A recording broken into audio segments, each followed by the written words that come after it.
ಓಂ ಶ್ರೀ ಗುರುಭ್ಯೋ ನಮಃ. ಶ್ರೀರಾಮ ಜಯಂ. ಶುಕ್ಲಾಂ ವರಧರಂ ವಿಷ್ಣುಂ ಶಶಿವರ್ಣಂ ಚತುರ್ಭುಜಂ ಪ್ರಸನ್ನವದನಂ ಧ್ಯಾಯೇತ್ ಸರ್ವವಿಘ್ನೋಪಶಾಂತಯೇ. ನಮಸ್ಕಾರ ಮತ್ತು ಅಮರ ಭಾರತ ಚಾನೆಲ್ಗೆ ನಿಮ್ಮೆಲ್ಲರಿಗೂ ಸ್ವಾಗತ ಸುಸ್ವಾಗತ. ನಾವೀಗ ಶಾರದಾ CBSE 9ನೇ ತರಗತಿಯ ಸಂಸ್ಕೃತದ ಪಠ್ಯ ಪುಸ್ತಕವನ್ನ ಅಧ್ಯಯನ ಮಾಡ್ತಿದ್ದೀವಿ. ಅದರಲ್ಲಿ ಈಗ ತೃತೀಯ ಪಾಠ, 3ನೇ ಪಾಠವಾದಂತಹ ಆತ್ಮವತ್ ಸರ್ವಭೂತೇಷು ಯಃ ಪಶ್ಯತಿ ಸ ಪಂಡಿತಃ. ಅಂದ್ರೆ ಏನರ್ಥ? ಯಾವಾತನು ಎಲ್ಲಾ ಜೀವರಾಶಿಗಳನ್ನು ತನ್ನಂತೆಯೇ ಕಾಣುತ್ತಾನೆಯೋ ಅವನೇ ನಿಜವಾದ ಪಂಡಿತನು ಅಂತ ಹೇಳಿ. ಈ ಶೀರ್ಷಿಕೆಯ ಅರ್ಥವನ್ನ ಸ್ವಲ್ಪ ಇನ್ನೂ ವಿವರವಾಗಿ ನೋಡೋಣ.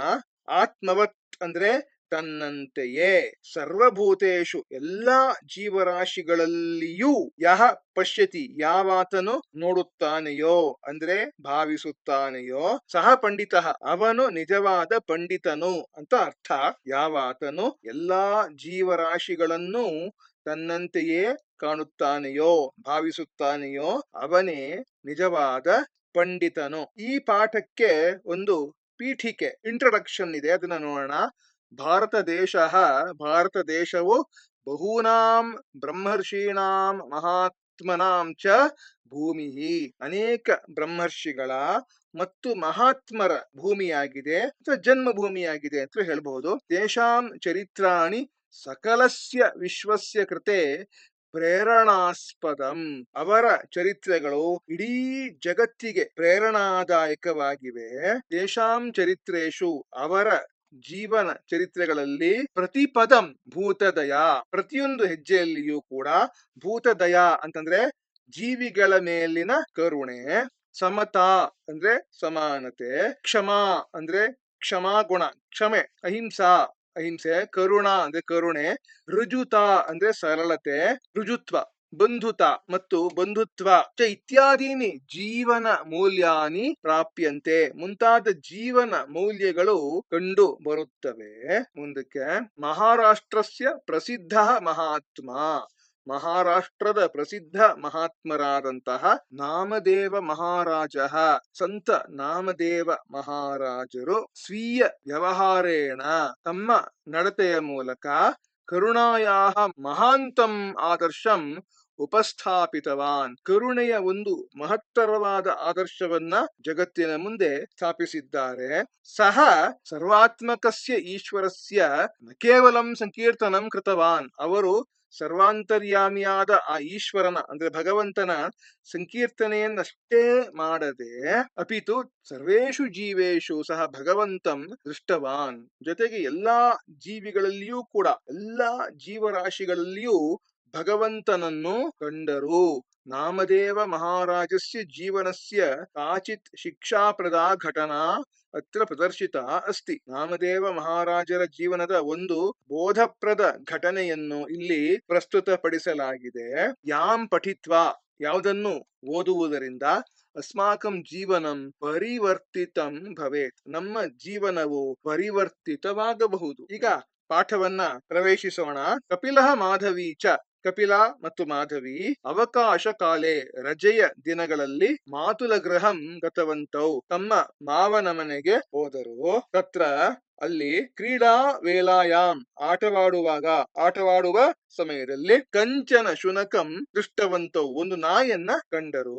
ತಂ ದೃಷ್ಟ್ವಾ, ಅದನ್ನು ನೋಡಿ, ಪಾಷಾಣ ಖಂಡಂ ಹಸ್ತೆ ಸ್ವೀಕೃತ್ಯ, ಕೈಯಲ್ಲಿ ಕಲ್ಲಿನ ಚೂರನ್ನ ತೆಗೆದುಕೊಂಡು, ತಂ ಮಾರಯಿತಂ ಧಾವಿತವಂತೌ, ಅದನ್ನು ಹೊಡೆಯಲು ಓಡಿದರು. ಶುನಕಃ ಭಯೇನ ಆಕ್ರೋಶಂ ಕುರ್ವನ್, ನಾಯಿಯು ಭಯದಿಂದ ಕಿರ್ಚುತ್ತಾ ಅಂದ್ರೆ ಬಗಳುತ್ತಾ, ವೇಗೇನ ಧಾವಿತವಾನ್, ವೇಗವಾಗಿ ಓಡಿ ಹೋಯಿತು. ತದ್ದೃಷ್ಟ ಕಪಿಲಃ ಮಾಧವಿ ಚ ಉಚ್ಚೈಹಿ ನಸಿತವಂತೌ, ಅದನ್ನು ನೋಡಿ ಕಪಿಲ ಮತ್ತು ಮಾಧವಿ ಗಟ್ಟಿಯಾಗಿ ಜೋರಾಗಿ ನಕ್ಕರು. ಮಾತಾಮಹಿ, ಅಜ್ಜಿಯವರು, ತಾಯಿಯವರು, ತಂ ಪ್ರಸಂಗಂ ದೂರ ದೃಷ್ಟವತಿ, ನೋಡಿದರು. ತೌ ಆಹುತವತಿ ಚ, ಅವರಿಬ್ಬರನ್ನು ಕರೆದರು. ಮುಂದಕ್ಕೆ ಏನಾಗುತ್ತೆ ನೋಡೋಣ.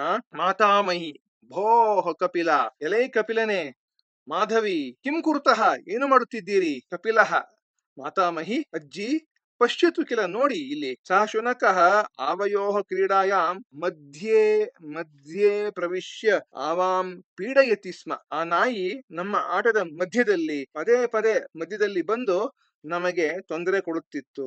ಅತಃ ಆವಾಂ ತಂ ಸಮ್ಯಕ್ ದಂಡಿತವಂತವು, ಅದಕ್ಕೆ ನಾವು ಅದಕ್ಕೆ ಸರಿಯಾಗಿ ಶಿಕ್ಷೆ ಕೊಟ್ಟೆವು, ದಂಡನೆ ಕೊಟ್ಟೆವು ಅಂತ ಹೇಳಿ ಪುನಃ ಉಚ್ಚೈ ಹಸಿತವಂತವು. ಇಬ್ಬರು ಮಕ್ಕಳು ಮತ್ತೆ ಜೋರಾಗಿ ನಕ್ಕರು. ಮಾತಾಮಹಿ ಅಜ್ಜಿ ವತ್ಸೌ ಅಧುನಾ ಕ್ರೀಡೆಯ ಅಲಂ, ಮಕ್ಕಳೇ ಈಗ ಆಟ ಸಾಕು. ಕಥಾಂ ಶ್ರೋತುಂ ಇಚ್ಛತಃ ವಾ, ಕಥೆ ಕೇಳಲು ನಿಮಗೆ ಇಷ್ಟವಿದೆಯೇ? ಉಭಾವಪಿ, ಇಬ್ಬರೂ ಸಹ. ಮಾತಾಮಹ್ಯಾಹ ಕಥಾ, ಅಜ್ಜಿಯ ಕಥೆ. ರೋಚತೆ ಮೇ ಕಥಾ, ನನಗೆ ಕಥೆ ಅಂದ್ರೆ ಇಷ್ಟ. ರೋಚತೆ ಮೇ ಮಾತಾಮಹಿ, ನನಗೆ ಅಜ್ಜಿ ಅಂದ್ರೆ ಇಷ್ಟ. ಮಾತಾಮಹಿ ಆಲಿಂಗಿತವಂತೌ, ಇಬ್ಬರು ಅಜ್ಜಿಯನ್ನು ಅಪ್ಪಿಕೊಂಡರು. ಮುಂದಕ್ಕೆ ಮಾತಾಮಹಿ ಉಪವಿಶತಾಂ, ಕುಳಿತುಕೊಳ್ಳಿರಿ. ಸಾವಧಾನೇನ ಶೃಣುತಾಂ ಚ, ಮತ್ತು ಗಮನವಿಟ್ಟು ಕೇಳಿರಿ.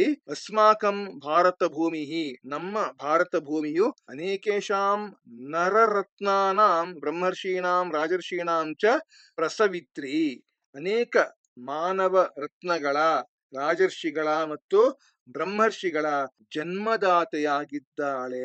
ಬಹವಃ ಸತ್ಪುರುಷಾಃ ಸ್ವೀಯ ಕರ್ತೃತ್ವೇನ ಜನ್ಮ ಸಾರ್ಥಕಂ ಕೃತವಂತಹ, ಅನೇಕ ಸತ್ಪುರುಷರು ತಮ್ಮ ಕರ್ತವ್ಯದ ಮೂಲಕ ತಮ್ಮ ಜನ್ಮವನ್ನ ಸಾರ್ಥಕಗೊಳಿಸಿಕೊಂಡಿದ್ದಾರೆ. ಕಿಂ ಭವಂತೌ ಮಹಾತ್ಮಾನಂ ನಾಮದೇವಂ ಜಾನೀತಃ, ನಿಮಗೆ ಮಹಾತ್ಮ ನಾಮದೇವರ ಬಗ್ಗೆ ಗೊತ್ತೇ?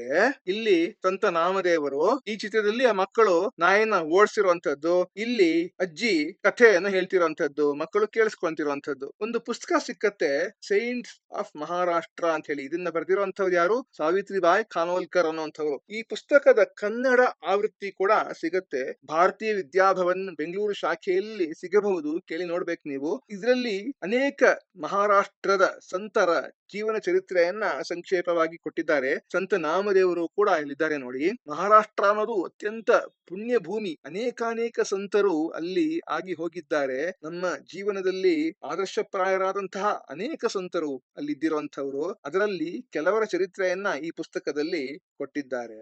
ಇದನ್ನ ನೀವು ನಿಮ್ಮ ತಂದೆ ತಾಯಿಗಳಿಗೆ ಹೇಳಿ ತರಿಸಿಕೊಂಡು ಓದಿ ಅಂತ ನಾನು ಕೇಳ್ಕೊಂತೀನಿ.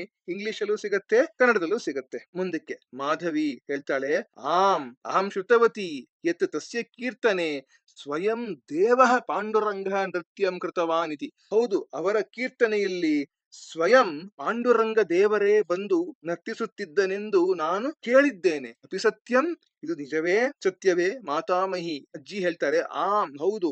ತಸ್ಯ ಏವ ಪುಣ್ಯ ಶ್ಲೋಕಸ್ಯ ಪಾಂಡುರಂಗ ಮಿತ್ರಸ್ಯ ನಾಮದೇವ ಮಹಾರಾಜಸ್ಯ ಏಷಾ ಕಥಾ. ಆ ಪುಣ್ಯ ಪುರುಷ ಪಾಂಡುರಂಗನ ಪ್ರಿಯ ಮಿತ್ರರಾದ ನಾಮದೇವ ಮಹಾರಾಜರ ಕಥೆಯೇ ಇದು. ನಾಮದೇವ ನ ಕೇವಲಂ ಪಾಂಡುರಂಗಸ್ಯ ಪ್ರಿಯ ಭಕ್ತಃ ಅಪಿತು, ನಾಮದೇವರು ಪಾಂಡುರಂಗನ ಪ್ರಿಯ ಭಕ್ತರಷ್ಟೇ ಅಲ್ಲದೆ ಪ್ರಿಯ ಮಿತ್ರಂ ಅಪಿ, ಪ್ರಿಯ ಮಿತ್ರರು ಆಗಿದ್ದರು, ಸ್ನೇಹಿತರು ಆಗಿದ್ದರು ಅಂತ ಹೇಳ್ತಿದ್ದಾರೆ. ದೇವಃ ನಾಮದೇವಂ ಪರಿತಃ ಭವತಿ ಸ್ಮ, ದೇವರು ನಾಮದೇವರ ಸುತ್ತಮುತ್ತಲೇ ಇರುತ್ತಿದ್ದನು ಅಂತ ಹೇಳ್ತಾರೆ. ಮುಂದಕ್ಕೆ ಮಾಧವಿ ಹೇಳ್ತಾಳೆ, ಕಿಂ ಸತ್ಯಮೇವ ನಾಮದೇವಸ್ಯ ಮಿತ್ರಂ ಆಸೀತ್ ಪಾಂಡುರಂಗಃ. ಪಾಂಡುರಂಗನು ನಿಜವಾಗಿಯೂ ನಾಮದೇವರ ಮಿತ್ರನಾಗಿದ್ದನೆ, ಸ್ನೇಹಿತನಾಗಿದ್ದನೆ ಅಂತ ಹೇಳಿ ಕಪಿಲಃ. ಕಿಂ ದೇವೇನ ಸಹ ಅಪಿ ಮಿತ್ರತಾ ಸಂಭವತಿ, ದೇವರೊಂದಿಗೂ ಸ್ನೇಹ ಮಾಡಲು ಗಳಿಸಲು ಸಾಧ್ಯವೇ ಅಂತ ಕೇಳ್ತಿದ್ದಾನೆ ಕಪಿಲ. ಮಾತಾಮಹಿ ವತ್ಸೌ, ಹೌದು ಮಕ್ಕಳೇ, ದೇವಃ ಪಾಂಡುರಂಗಃ ನಾಮದೇವಸ್ಯ ಪ್ರಿಯ ಸುಹೃದ್ ಆಸೀತ್. ಪಾಂಡುರಂಗ ದೇವರು ನಾಮದೇವರ ಪ್ರೀತಿಯ ಸ್ನೇಹಿತನಾಗಿದ್ದನು. ನಾಮದೇವ ಪ್ರತಿದಿನಂ ಪಾಂಡುರಂಗಾಯ ನೈವೇದ್ಯಂ ಸಮರ್ಪ್ಯ.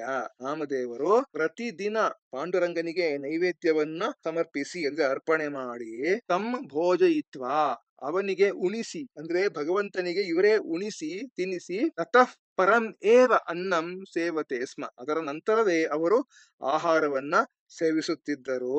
ತಸ್ಯ ಗುರುಹು ಆಸೀತ್ ವಿಸೋಬ, ಅವರ ಗುರುಗಳು ವಿಸೋಬರು ಆಗಿದ್ದರು. ವಿಸೋಬ ತಮ್ ಅಧ್ಯಾಪಿತವಾನ್, ವಿಸೋಬರು ಅವರಿಗೆ ಹೀಗೆ ಬೋಧಿಸಿದ್ದರು. ಯತ್ ಈಶ್ವರಃ ನ ಕೇವಲಂ ಮಂದಿರೇ ಭವತಿ, ಈಶ್ವರನು ಅಂದ್ರೆ ಭಗವಂತನು ಕೇವಲ ಮಂದಿರಗಳಲ್ಲಿ, ದೇವಾಲಯಗಳಲ್ಲಿ ಮಾತ್ರ ಇರುವುದಿಲ್ಲ. ಅಪಿತು ಸರ್ವೇಷು ಭೂತೇಷು ತಸ್ಯ ನಿವಾಸೋ ಭವತಿ, ಬದಲಿಗೆ ಎಲ್ಲಾ ಜೀವಿಗಳಲ್ಲಿಯೂ ಅವನ ವಾಸವಿರುತ್ತದೆ. ಅತಃ ತಸ್ಯ ಸರ್ವಾತ್ಮಕಸ್ಯ ಈಶ್ವರಸ್ಯ ಪೂಜನಂ ಕುರು. ಆದ್ದರಿಂದ ಆ ಸರ್ವಾತ್ಮಕನಾದ ಈಶ್ವರನನ್ನು ಪೂಜಿಸು, ಅಂದ್ರೆ ಆ ಭಗವಂತನನ್ನ ಪೂಜಿಸು ಅಂತ ಹೇಳಿ, ಎಲ್ಲ ಜೀವರಾಶಿಗಳಲ್ಲಿಯೂ ಇರುವಂತಹ ಭಗವಂತನನ್ನ ಪೂಜಿಸು ಅಂತ ಹೇಳಿ ಇತಿ ಎಂದು ಅವರು ಉಪದೇಶವನ್ನ ಕೊಟ್ಟಿದ್ದರು. ಕಪಿಲಃ ಮಾತಾಮಹಿ ಅಜ್ಜಿ ಕಿಂ ಸತ್ಯಂ ಏವ ಈಶ್ವರ ಸರ್ವೇಷು ಭೂತೇಷು ನಿವಸತಿ. ಈಶ್ವರನು ಅಂದ್ರೆ ಭಗವಂತನು ನಿಜವಾಗಿಯೂ ಎಲ್ಲ ಜೀವಿಗಳಲ್ಲಿಯೂ ವಾಸಿಸುತ್ತಾನೆಯೇ ಅಂದ್ರೆ ಮಾತಾಮಹಿ ಹೇಳ್ತಾರೆ, ಆಂ ಶೃಣುವತ್ಸ, ಹೌದು ಕೇಳು ಮಗು. ನಾಮದೇವ ಪ್ರತಿದಿನಂ ಅತೀವ ಶ್ರದ್ಧೆಯ ನಿಷ್ಠೆಯ ಭಕ್ತ್ಯಾ ಚ ನೈವೇದ್ಯಸ್ಥಾಲಿಕಾಂ ಆದಾಯ ಮಂದಿರಂ ಗಚ್ಚತಿ ಸ್ಮ. ನಾಮದೇವರು ಪ್ರತಿದಿನ ಅತ್ಯಂತ ಶ್ರದ್ಧೆ ನಿಷ್ಠೆ ಮತ್ತು ಭಕ್ತಿಯಿಂದ ನೈವೇದ್ಯದ ತಟ್ಟೆಯನ್ನು ಹಿಡಿದು ದೇವಾಲಯಕ್ಕೆ ಹೋಗುತ್ತಿದ್ದರು. ಏಕದಾ ಒಮ್ಮೆ ಒಂದು ದಿನ ಸಹ ನೈವೇದ್ಯ ಸ್ಥಾಲಿಕಾಂ ಗೃಹೀತ್ವ, ಅವರು ನೈವೇದ್ಯದ ತಟ್ಟೆಯನ್ನು ತಂದು ಹಿಡಿದು ವಿಗ್ರಹಸ್ಯ ಪುರತಃ ಸ್ಥಾಪಿತವಾನ್, ಮೂರ್ತಿಯ ಮುಂದೆ ವಿಗ್ರಹದ ಮುಂದೆ ಇಟ್ಟರು. ನೇತ್ರೇ ನಿಮೀಲ್ಯ ಪ್ರಾರ್ಥನಾಂ ಕೃತವಾನ್, ಕಣ್ಣುಗಳನ್ನು ಮುಚ್ಚಿ ಹೀಗೆ ಪ್ರಾರ್ಥಿಸಿದರು. ಏನು ಅಂತ ಏನ್ ಪ್ರಾರ್ಥಿಸಿದ್ರು ಅಂತಂದ್ರೆ, ನೈವೇದ್ಯಂ ಗೃಹ್ಯತಾಂ ದೇವ ಭಕ್ತಿಂ ಮೇ ಹ್ಯಚಲಾಂ ಕುರು, ಈಪ್ಸಿತಂ ಮೇ ವರಂ ದೇಹಿ ಪರತ್ರ ಚ ಪರಾಂಗತಿಂ, ಶರ್ಕರಾ ಖಂಡ ಖಾದ್ಯಾನಿ ದಧಿ ಕ್ಷೀರಘೃತಾನಿ ಚ, ಆಹಾರಂ ಭಕ್ಷ್ಯ ಭೋಜ್ಯಂ ಚ ನೈವೇದ್ಯಂ ಪ್ರತಿಗೃಹ್ಯತಾಂ, ನೈವೇದ್ಯಂ ಗೃಹ್ಯತಾಂ ದೇವ ಭಕ್ತಿಂ ಮೇ ಹ್ಯಚಲಾಂ ಕುರು, ಈಪ್ಸಿತಂ ಮೇ ವರಂ ದೇಹಿ ಪರತ್ರ ಚ ಪರಾಂ ಗತಿಂ, ಶರ್ಕರಾ ಖಂಡ ಖಾದ್ಯಾನಿ ದಧಿ ಕ್ಷೀರಘೃತಾನಿ ಚ, ಆಹಾರಂ ಭಕ್ಷ್ಯ ಭೋಜ್ಯಂ ಚ ನೈವೇದ್ಯಂ ಪ್ರತಿಗೃಹ್ಯತಾಂ. ಇದಕ್ಕೆ ಪದಚ್ಛೇದ ಪದವಿಭಾಗ ಹೀಗಿದೆ: ನೈವೇದ್ಯಂ ಗೃಹ್ಯತಾಂ ದೇವ ಭಕ್ತಿಂ ಮೇ ಹಿ ಅಚಲಾಂ ಕುರು, ಈಪ್ಸಿತಂ ಮೇ ವರಂ ದೇಹಿ ಪರತ್ರ ಚ ಪರಾಂ ಗತಿಂ, ಶರ್ಕರಾಖಂಡ ಖಾದ್ಯಾನಿ ದಧಿಕ್ಷೀರ ಘೃತಾನಿ ಚ ಆಹಾರಂ ಭಕ್ಷ್ಯ ಭೋಜ್ಯಂ ಚ ನೈವೇದ್ಯಂ ಪ್ರತಿಗೃಹ್ಯತಾಂ. ಅನ್ವಯ ಗದ್ಯಕ್ರಮ ಹೀಗಿದೆ: ಹೇ ದೇವ, ನೈವೇದ್ಯಂ ಗೃಹ್ಯತಾಂ ಶರ್ಕರಾಖಂಡ ಖಾದ್ಯಾನಿ ದಧಿಕ್ಷೀರ ಘೃತಾನಿ ಚ ಆಹಾರಂ ಭಕ್ಷ್ಯ ಭೋಜ್ಯಂ ಚ ನೈವೇದ್ಯಂ ಪ್ರತಿಗೃಹ್ಯತಾಂ, ಭಕ್ತಿಂ ಹಿ ಅಚಲಾಂ ಮೇ ಕುರು, ಈಪ್ಸಿತಂ ವರಂ ಮೇ ದೇಹಿ ಪರತ್ರ ಚ ಪರಾಂ ಗತಿಂ ದೇಹಿ.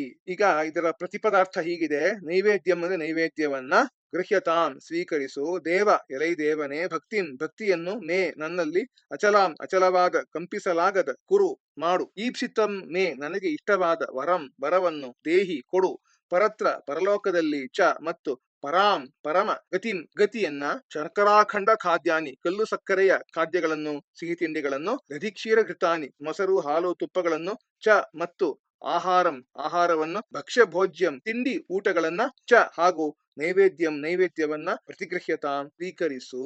ಇದರ ಭಾವಾರ್ಥ ಏನು ಅಂತಂದ್ರೆ, ಏ ದೇವನೇ, ಈ ನೈವೇದ್ಯವನ್ನು ಸ್ವೀಕರಿಸು ಮತ್ತು ನನ್ನ ಭಕ್ತಿಯನ್ನು ಅಚಲವಾಗಿಸು, ನನ್ನ ಇಷ್ಟಾರ್ಥದ ಬರವನ್ನು ಕರುಣಿಸು ಮತ್ತು ಪರಲೋಕದಲ್ಲಿ ಪರಮಗತಿಯನ್ನು ನೀಡು. ಕಲ್ಲು ಸಕ್ಕರೆ, ಮೊಸರು, ಹಾಲು ಮತ್ತು ತುಪ್ಪದಿಂದ ಕೂಡಿದ ಈ ಆಹಾರ ಪದಾರ್ಥಗಳನ್ನು, ಭಕ್ಷ್ಯ ಭೋಜ್ಯಗಳನ್ನು ಸ್ವೀಕರಿಸು ಭಗವಂತನೇ ಅಂತೇಳಿ ಅವರು ಪ್ರಾರ್ಥನೆ ಮಾಡ್ತಾರೆ. ಮುಂದಕ್ಕೆ ಏನಾಗುತ್ತೆ ನೋಡೋಣ. ಮಂತ್ರಂ ಉಚ್ಚಾರ್ಯ, ಮಂತ್ರವನ್ನು ಉಚ್ಚರಿಸಿ, ಶ್ರದ್ಧೆಯಿಂದ ಪ್ರಣಮ್ಯ ನಮಸ್ಕರಿಸಿ, ಸಹ ನೇತ್ರೆ ಉದ್ಘಾಟಿತವಾನ್, ಅವರು ಕಣ್ಣುಗಳನ್ನು ತೆರೆದರು. ಅಹೋ ಆಶ್ಚರ್ಯಂ, ಆಹಾ ಏನಾಶ್ಚರ್ಯ, ಪುರತಃ ಸ್ಥಿತಾಯಾಂ ಸ್ಥಾಲಿಕಾಯಾಂ ರೋಟಿಕಾ ನಾಸೀತ್, ಮುಂದೆ ತಟ್ಟೆಯಲ್ಲಿ ರೊಟ್ಟಿಯೋ ಇರಲಿಲ್ಲ. ಮಾಧವಿ ಕೇಳ್ತಾಳೆ, ಪಾಂಡುರಂಗ ಆಗತ್ಯ ಭಕ್ಷಿತವಾನ್ ಕಿಲ, ಪಾಂಡುರಂಗನು ಬಂದು ತಿನ್ನನಲ್ಲವೇ? ಮಾತಾಮಹಿ ಅಜ್ಜಿ ಹೇಳ್ತಾರೆ, ನಹಿ ಇಲ್ಲ, ಕಶ್ಚನ ಬುಭುಕ್ಷಿತ ಶುನಕಃ, ಒಂದು ಹಸಿದ ನಾಯಿ ಆಗತ್ಯ ರೋಟಿಕಾಂ ಮುಖೇ ಗೃಹೀತ್ವ, ಒಂದು ರೊಟ್ಟಿಯನ್ನು ಬಾಯಲ್ಲಿ ಕಚ್ಚಿಕೊಂಡು ಧಾವಿತವಾನ್ ಓಡಿ ಹೋಯಿತು. ಮುಂದಕ್ಕೆ ಕಪಿಲ ಹೇಳ್ತಾನೆ, ಧಿಕ್ ಶುನಕಂ, ನಾಯಿಗೆ ಧಿಕ್ಕಾರ. ಮಾತಾಮಹಿ ಅಜ್ಜಿ ನೋಡಿ, ಪಶ್ಯತು ನೋಡಿ, ಶುನಕಾಹ ದುಷ್ಟಾಹ ಏವ ಭವಂತಿ, ನಾಯಿಗಳು ನಿಜವಾಗಿ ದುಷ್ಟ ಸ್ವಭಾವದವುಗಳೇ. ಮಾಧವಿ ಹೇಳ್ತಾಳೆ, ಸತ್ಯಂ ಭ್ರಾತ, ನಿಜ ಸಹೋದರ, ನಾಮದೇವಸ್ಯ ಕಿಯತ್ ದುಃಖಂ ಜಾತಂ ಸ್ಯಾತ್ ಖಲು, ನಾಮದೇವರಿಗೆ ಎಷ್ಟು ದುಃಖವಾಗಿರಬೇಕು. ಮಾತಾಮಹಿ ಅಜ್ಜಿ ಹೇಳ್ತಾರೆ, ಪುತ್ರಕೌ ಶೃಣುತಾಂ, ಮಕ್ಕಳೇ ಇದು ದ್ವಿವಚನ, ಇದು ಪುತ್ರಕೌ ಅಂದ್ರೆ ಕೇಳಿರಿ.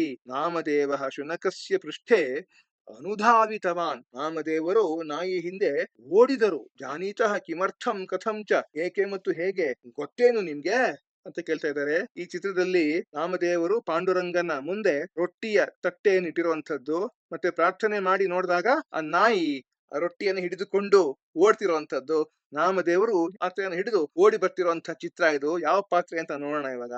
ಕಪಿಲಃ ಕ್ರೋಧೇನ ಲಗುಡಂ ಆದಾಯ ಶುನಕಂ ತಾಡಯಿತುಂ ಧಾವಿತವಾನ್ ಸ್ಯಾತ್. ಕೋಪದಿಂದ ಕೋಲನ್ನು ಹಿಡಿದು ನಾಯಿಯನ್ನು ಹೊಡೆಯಲು ಓಡಿರಬೇಕು. ಮಾಧವಿ ಹೇಳ್ತಾಳೆ, ದಂಡಯಿತುಂ ಪಾಷಾಣಖಂಡಂ ಆದಾಯ ಧಾವಿತವಾನ್ ಸ್ಯಾತ್. ದಂಡಿಸಲು ಕಲ್ಲಿನ ಚೂರನ್ನು ಹಿಡಿದು ಓಡಿರಬೇಕು. ಸತ್ಯಂ ಕಿಲ ಮಾತಾಮಹಿ, ನಿಜ ಅಲ್ವೇ ಅಜ್ಜಿ? ಮಾತಾಮಹಿ ಅಜ್ಜಿ ಹೇಳ್ತಾರೆ, ನಹಿ ಬಾಲವು, ಇಲ್ಲ ಹುಡುಗರೇ. ಇದು ದ್ವಿವಚನ, ಇದು ಬಾಲವು ಅನ್ನೋದು. ನಾಮದೇವ ಕೋಪೇನ ನ ಧಾವಿತವಾನ್. ನಾಮದೇವರು ಕೋಪದಿಂದ ಓಡಲಿಲ್ಲ. ಪ್ರತ್ಯುತಃ ಸಹ ಕರುಣಯಾ ಧಾವಿತವಾನ್. ಬಳಿಕ ಕರುಣೆಯಿಂದ ಓಡಿದರು. ನಲಗುಡಂ, ಕೋಲಲ್ಲ, ನ ಪಾಷಾಣಖಂಡಂ, ಕಲ್ಲಿನ ಚೂರಲ್ಲ, ಅಪಿತು ಘೃತಪಾತ್ರಂ ಧೃತ್ವ, ಬಳಿಕ ತುಪ್ಪದ ಪಾತ್ರೆಯನ್ನು ಹಿಡಿದು ಅಂತ ಹೇಳಿ ಅಜ್ಜಿ ಹೇಳ್ತಾರೆ. ಈಗ ಏನಾಗುತ್ತೆ, ಉಭಾವಪಿ ಇಬ್ಬರೂ ಕೂಡ ಸಾಶ್ಚರ್ಯಂ ಉಚ್ಚೈಹಿ, ಆಶ್ಚರ್ಯದಿಂದ ಜೋರಾಗಿ, ಕಿಂ ಘೃತಪಾತ್ರಂ ಆಧೃತ್ಯ, ಏನು ತುಪ್ಪದ ಪಾತ್ರೆಯನ್ನು ಹಿಡಿದೆ? ಮಾತಾಮಹಿ ಹೇಳ್ತಾರೆ, ಆಂ ಹೌದು, ಘೃತಪಾತ್ರಂ ಆಧೃತ್ಯ ಏವ, ತುಪ್ಪದ ಪಾತ್ರೆಯನ್ನು ಹಿಡಿದೆ. ಉಭೌ ಕಿಂತು ಕಿಮರ್ಥಂ, ಆದ್ರೆ ಏಕೆ?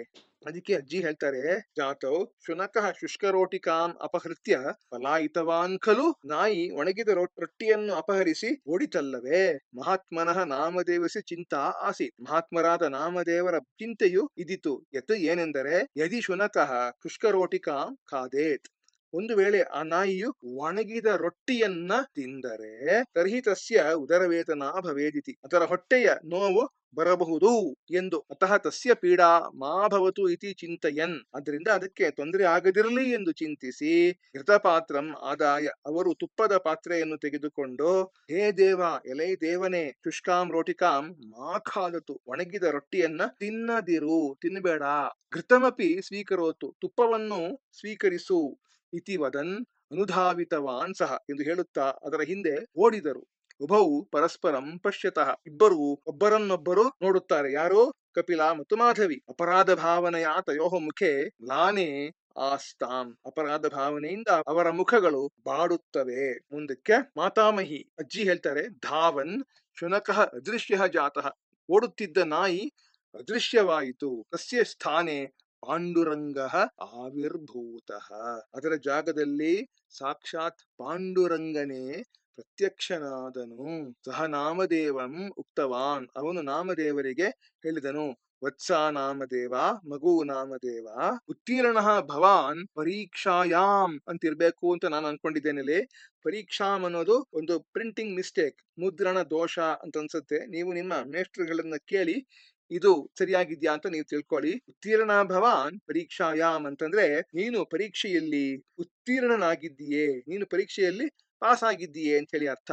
ಈಶ್ವರ ಸರ್ವೇಷು ಭೂತೇಷು ನಿವಸತಿ, ಭಗವಂತನು ಎಲ್ಲ ಜೀವರಾಶಿಗಳಲ್ಲಿಯೂ ಇದ್ದಾನೆ. ಇತಿ ಗುರು ಉಪದೇಶಂ ನ ಕೇವಲಂ ಭವಾನ್ ಶ್ರುತವಾನ್ ಅಪಿತು ಅನುಪಾಲಿತವಾನ್, ಎನ್ನುವ ಗುರುಗಳ ಉಪದೇಶವನ್ನು ನೀನು ಕೇಳಿಸಿಕೊಂಡಿದ್ದಷ್ಟೇ ಅಲ್ಲದೆ ಅದನ್ನು ಜೀವನದಲ್ಲಿ ಪರಿಪಾಲಿಸುತ್ತಿದ್ದೀಯೇ. ಸುತರಾಂ ಧನ್ಯೋ ಭವಾನ್, ನೀನು ಎಲ್ಲಾ ರೀತಿಗಳಲ್ಲಿಯೂ ಧನ್ಯನು ಅಂತ ಹೇಳಿ ಭಗವಂತ ಹೇಳೋದು ನಾಮದೇವರಿಗೆ. ಮುಂದಕ್ಕೆ ಕಪಿಲಃ ಮಾತಾಮಹಿ ಅಜ್ಜಿ, ಅಹಂ ಪ್ರಮಾದಂ ಕೃತವಾನ್, ನಾನು ದೊಡ್ಡ ತಪ್ಪು ಮಾಡಿದೆ. ಅಕಾರಣಂ ಹಿ ಶುನಕಂ ತಾಡಿತವಾನ್, ಕಾರಣವಿಲ್ಲದೆ ನಾಯಿಗೆ ಹೊಡೆದೆ. ಇತಃ ಪೂರ್ವಮಪಿ ಬಹುವಾರಂ ಜೀವಾನ್ ಪೀಡಿತವಾನ್, ಇದಕ್ಕೆ ಮುಂಚೆಯೂ ಅನೇಕ ಬಾರಿ ಜೀವಿಗಳಿಗೆ ತೊಂದರೆ ಕೊಟ್ಟಿದ್ದೇನೆ.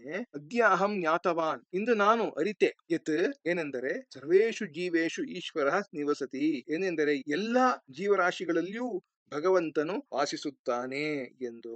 ಅತಃ ಕಂ ಅಪಿ ನ ಪೀಡಯಿಷ್ಯಾಮಿ ಇತಿ, ಆದ್ದರಿಂದ ಇನ್ನು ಮುಂದೆ ನಾನು ಯಾರಿಗೂ ತೊಂದರೆ ಕೊಡುವುದಿಲ್ಲ. ಮಾಧವಿ ಹೇಳ್ತಾಳೆ, ಮಾತಾಮಹಿ ಅಜ್ಜಿ, ಕ್ಷಾಮ್ಯತು ಮಾಂ, ನನ್ನನ್ನು ಕ್ಷಮಿಸು. ಅಹಮಪಿ ಕದಾಪಿ ಕಸ್ಯಾಪಿ ಪೀಡಾಂ ನ ಜನಯಿಷ್ಯಾಮಿ, ನಾನು ಸಹ ಇನ್ನು ಮುಂದೆ ಯಾರಿಗೂ, ಯಾವ ಜೀವರಾಶಿಗೂ, ಯಾವ ಕಾಲದಲ್ಲಿಯೂ ಯಾವ ತೊಂದರೆಯನ್ನು ಕೊಡುವುದಿಲ್ಲ ಅಂತ ಹೇಳಿ ಇವರಿಬ್ಬರು ಪ್ರತಿಜ್ಞೆ ಮಾಡ್ತಾರೆ. ಮುಂದಕ್ಕೆ ಅಜ್ಜಿ ಏನ್ ಹೇಳ್ತಾರೆ ಅಂತ ನೋಡೋಣ. ಮಾತಾಮಹಿ ಚಿರಂಜೀವಿನೌ, ದೀರ್ಘಾಯುಷಿಗಳಾಗಿರಿ, ಇದು ದ್ವಿವಚನ ಪದ ಇದು. ಮಾಂ ನಿಕಷ ಆಗಚ್ಚತಾಂ, ನನ್ನ ಹತ್ತಿರಕ್ಕೆ ಬನ್ನಿರಿ. ಆಲಿಂಗನಂ ಕೃತ್ವ, ಅಪ್ಪಿಕೊಂಡು. ಅಸ್ಮಾಕಂ ಕಾಯೇನ ವಾಚಾ ಮನಸಾ, ನಮ್ಮ ಶರೀರದಿಂದ, ಮಾತಿನಿಂದ ಅಥವಾ ಮನಸ್ಸಿನಿಂದ, ವಾ ಕಸ್ಯಾಪಿ ಪೀಡಾ ನ ಭವೇತ್, ಯಾರಿಗೂ ತೊಂದರೆ ಆಗಬಾರದು. ತಥಾ ಏವ, ತಥೈವ ಅಂತಂದ್ರೆ ಹಾಗೆಯೇ, ಕಸ್ಯಾಪಿ ಯಾ ಕಾಪಿ ಪೀಡಾ ಸ್ಯಾತ್, ಯಾರಿಗಾದರೂ ಯಾವುದಾದರೂ ತೊಂದರೆ ಉಂಟಾದರೆ ತಾಂ ನಿವಾರಯಿತುಂ ಪ್ರಯತಾಮಹೇ, ಅದನ್ನು ಪರಿಹರಿಸಲು ಪ್ರಯತ್ನಿಸುತ್ತೇವೆ ಇತಿ ಸಂಕಲ್ಪಂ ಕುರ್ಮಃ, ಎಂದು ಸಂಕಲ್ಪವನ್ನ ಮಾಡೋಣ. ಇದಮಸ್ತು ಅಸ್ಮಾಕಂ ಧ್ಯೇಯಂ, ನಮ್ಮ ಧ್ಯೇಯವೋ ಹೀಗಿರಲಿ. ಆತ್ಮವತ್ ಸರ್ವಭೂತೇಷು ಯಃ ಪಶ್ಯತಿ ಸ ಪಂಡಿತಃ, ಆತ್ಮವತ್ ಸರ್ವಭೂತೇಷು ಯಃ ಪಶ್ಯತಿ ಸ ಪಂಡಿತಃ, ಯಾವಾತನು ಎಲ್ಲಾ ಜೀವರಾಶಿಗಳನ್ನು ತನ್ನಂತೆಯೇ ಕಾಣುತ್ತಾನೆಯೋ ಅವನೇ ನಿಜವಾದ ಪಂಡಿತನು ಅಂತ ಹೇಳಿ. ಇಲ್ಲಿ ನಾಮದೇವರ ಮುಂದೆ ಈ ನಾಯಿಯ ಸ್ಥಾನದಲ್ಲಿ ಸ್ವಯಂ ಪಾಂಡುರಂಗನೇ ಆವಿರ್ಭವಿಸಿರುವ ಚಿತ್ರ ಇದು. ಇಲ್ಲಿ ಅಜ್ಜಿ ಇಬ್ಬರು ಮಕ್ಕಳನ್ನು ಕೂಡ ಆಲಿಂಗಿಸಿರುವಂತಹ ಚಿತ್ರ ಇದು. ಮುಂದಕ್ಕೆ ಕಠಿಣ ಪದಗಳ ಅರ್ಥ. ಸರ್ವಂ ಶಬ್ದೇನ ಭಾಸತೆ, ಅನುಧಾವಿತವಾನ್ ಅಂದ್ರೆ ಹಿಂದೆ ಓಡಿದನು, ಅನುಪಾಲಿತವಾನ್ ಹಿಂಬಾಲಿಸಿದನು, ಅಪಹೃತ್ಯ ಅಂದ್ರೆ ಅಪಹರಿಸಿ ಅಂದ್ರೆ ಕಳ್ಳತನ ಮಾಡಿ, ಆವಿರ್ಭೂತವಾನ್ ಅಂದ್ರೆ ಪ್ರತ್ಯಕ್ಷನಾದನು, ಆಲಿಂಗನಂ ಕೃತವಂತವು ಅಂದ್ರೆ ಆಲಿಂಗನ ಮಾಡಿದ್ರು ಅಂದ್ರೆ ಅಪ್ಪಿಕೊಂಡರು, ರುಜುತ ಸರಳತೆ, ಕರುಣಯ ಅಂದ್ರೆ ಕರುಣೆಯಿಂದ, ಕಾಯ ಅಂದ್ರೆ ದೇಹ, ಮುಂದಕ್ಕೆ ಘೃತಂ ಅಂತಂದ್ರೆ ತುಪ್ಪ, ದಂಡಿತವಂತವು ಅಂದ್ರೆ ದಂಡಿಸಿದರು, ನೈವೇದ್ಯಂ ಅಂದ್ರೆ ದೇವರಿಗೆ ಅರ್ಪಿಸುವ ಹಣ್ಣು ಕಾಯಿ ಇತ್ಯಾದಿ, ನಿಕಷ ಅಂದ್ರೆ ಹತ್ತಿರ ಸಮೀಪದಲ್ಲಿ, ನಿಮೀಲ್ಯ ಅಂದ್ರೆ ಮುಚ್ಚಿ, ಮುಂದಕ್ಕೆ ಪಾಷಾಣ ಖಂಡಂ ಅಂದ್ರೆ ಕಲ್ಲಿನ ಚೂರು, ಪುಣ್ಯ ಶ್ಲೋಕ ಅಂದ್ರೆ ಪುಣ್ಯ ಪುರುಷ ಸಜ್ಜನ, ಪ್ರಸವಿತ್ರಿ ಅಂದ್ರೆ ಜನ್ಮದಾತೆ ಅಂದ್ರೆ ತಾಯಿ, ಬ್ರಹ್ಮರ್ಷಿಣಾಂ ಅಂದ್ರೆ ಬ್ರಹ್ಮರ್ಷಿಗಳ, ಮತ್ತೆ ಬುಭುಕ್ಷಿತ ಅಂದ್ರೆ ಹಸಿದವನು ಹಸಿದ ಅಂತ ಹೇಳಿ, ಭಕ್ಷಿತವಾನ್ ಅಂದ್ರೆ ತಿಂದನು ಉಂಡನು, ಮಾತುಲಹ ಅಂದ್ರೆ ಸೋದರ ಮಾವ ತಾಯಿಯ ಸಹೋದರ, ಮ್ಲಾನೆ ಅಂದ್ರೆ ಕಾಂತಿಗುಂದಿದ, ಲಗುಡಂ ಅಂದ್ರೆ ಕೋಲು ದಂಡ ಅಥವಾ ದೊಣ್ಣೆ, ಶಿಕ್ಷಾಪ್ರದ ಅಂದ್ರೆ ಶಿಕ್ಷಣವನ್ನು ಕೊಡುವವಳು, ಸುಹೃತ್ ಅಂದ್ರೆ ಸ್ನೇಹಿತ. ಮತ್ತೆ ನಾನು ನಿಮ್ಗೆ ಹೇಳ್ತೇನೆ, ನಿಮ್ಮ ತಂದೆ ತಾಯಿಗಳಿಗೆ ಹೇಳಿ ಈ ಒಂದು ಪುಸ್ತಕವನ್ನ ತರಿಸಿ ಇದರ ಅಧ್ಯಯನವನ್ನ ಮಾಡಿ. ಅನೇಕ ಜನ ಮಹಾರಾಷ್ಟ್ರದ ಸಂತರ ಚರಿತ್ರೆ ಇರುವಂತದ್ದು, ಕನ್ನಡದಲ್ಲೂ ಸಿಗುವಂತಹ ಪುಸ್ತಕ ಇದು. ಇದನ್ನ ನೀವು ಓದಿ ಅಂತ ನಾನು ಕೇಳ್ಕೊತೇನೆ. ಇಲ್ಲಿಗೆ ಈ ವಿಡಿಯೋವನ್ನ ಮುಗಿಸುವ ಸಮಯ ಬಂತು. ವಿಡಿಯೋ ನೋಡಿದ್ದಕ್ಕೆ ನಿಮ್ಮೆಲ್ಲರಿಗೂ ಕೂಡ ಧನ್ಯವಾದಗಳು. ಲೈಕ್ ಮಾಡಿ, ಸಬ್ಸ್ಕ್ರೈಬ್ ಮಾಡಿ, ಶೇರ್ ಮಾಡಿ. ಮುಂದಿನ ವಿಡಿಯೋನಲ್ಲಿ ಅಭ್ಯಾಸ ಭಾಗ ಮತ್ತು ವ್ಯಾಕರಣ ಭಾಗಗಳನ್ನ ನೋಡೋಣ. ಯೂಟ್ಯೂಬ್ ಅಮರ ಭಾರತ. ಶುಭಂ ಭೂಯಾತ್, ಮಂಗಳಮಸ್ತು, ವಂದೇ ಮಾತರಂ, ಸರ್ವಂ ಶ್ರೀ ಕೃಷ್ಣಾರ್ಪಣಮಸ್ತು.